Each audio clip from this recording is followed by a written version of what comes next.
Love and Responsibility is a book written by Karol Wojtyła before he became Pope John Paul II and was originally published in Polish in 1960 and in English in 1981. A new, completely updated and original translation was published in 2013.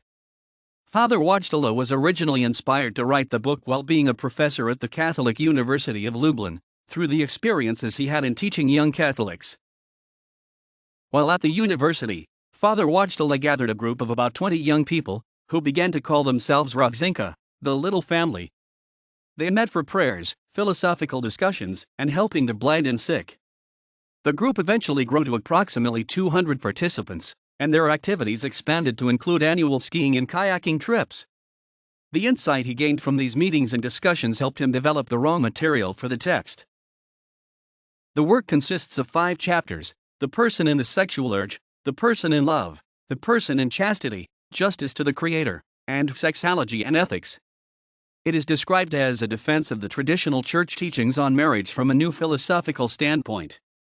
In his introduction to the first edition, Father Wojtyła describes his reasons for writing the book as being born principally of the need to put the norms of Catholic sexual morality on a firm basis, a basis as definitive as possible, relying on the most elementary and incontrovertible moral truths and the most fundamental values or goods. Father Wojtyła writes that marital sexual intercourse is the best image of God, who is love, for he sees the human body as the only one capable of making the invisible, the spiritual and the divine, visible. He says that human beings were created by God for a purpose: to be persons who freely choose to love, to give themselves as persons who express their self-giving through their bodies. Thus, sexual intercourse between husband and wife is a symbol of their total mutual self-donation, and further fosters, strengthens, and enriches it not just for the present but also for the future. For Father Wojtyła, the body, and it alone, is capable of making visible what is invisible, the spiritual and divine. Marriage is an act of will that signifies and involves a mutual gift, which unites the spouses and binds them to their eventual souls, with whom they make up a soul family, a domestic church. Wojtyła's conception of gender flows from his philosophy of the human person.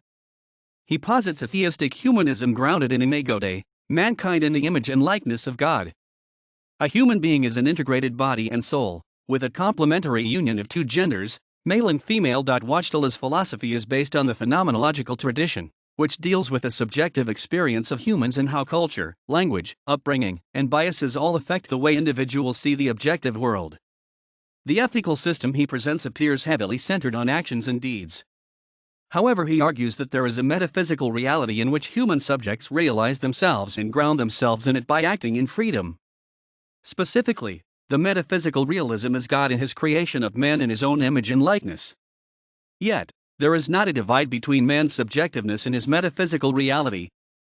Wojtyła refers to one's own subjective experience as lived experience or inner life and argues that an individual's conscious perception of this interior life is the experience of oneself as an acting self rooted in a metaphysical reality. This interior life of a person rooted in the metaphysical reality of imago Dei is what shapes John Paul II's conception of gender. He argues that since God is in a triune relation of love, if man is created in his image, then man should also be in a relation of love. The complementarity of the 2 sexes, then, is rooted in a relationship of love, and the very differences between men and women allow them to exist in this relationship together. Since man is a composite of body and soul, and since the body makes visible the invisible nature of the soul, the very fact that men's and women's bodies physically complement each other is proof of their relationship of love.